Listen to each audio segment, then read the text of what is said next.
So Telangana state లో మాత్రం ఇది ఒక డెవలప్మెంట్ ఏరియా. ఇప్పుడు హైదరాబాద్ ఇంత పెద్ద సిటీ, పూరా తెలంగాణలో హైదరాబాద్ ఇంత పెద్ద సిటీ, ఇంకా జాగ ఎక్కడ దొరకలేదా?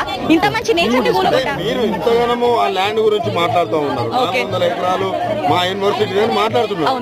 కానీ అసలు ఆ ల్యాండ్ కు ఈ యూనివర్సిటీకి ఎలాంటి సంబంధం లేదు. యూనివర్సిటీకి సంబంధం లేనప్పుడు బుల్డోజర్లు మా యూనివర్సిటీలో ఎందుకున్నాయి? యూనివర్సిటీకి సంబంధం లేదు. 400 ఎకరాల్లో ఉన్నాయి. మా యూనివర్సిటీ అండి, మేమున్నది అది, మా క్యాంపస్ లోపల ఉన్నది, మా కంపౌండ్ లోపల ఉన్నది అది.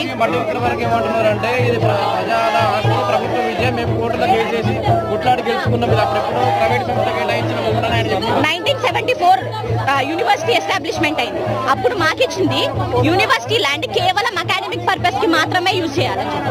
అవునా కాదు? యూనివర్సిటీ ల్యాండ్ అకాడమిక్ పర్పస్ కి యూజ్ చేయడం. ఇప్పుడు యూనివర్సిటీ ల్యాండ్ కాదని చెప్పినప్పుడు యూనివర్సిటీ స్టూడెంట్స్ ఎందుకు రేగుతున్నారు నాకు అర్థం కాదు. ఇప్పుడు పెయిడ్ ఆర్టిస్టులు వాళ్ళందరూ చేస్తున్నారంటే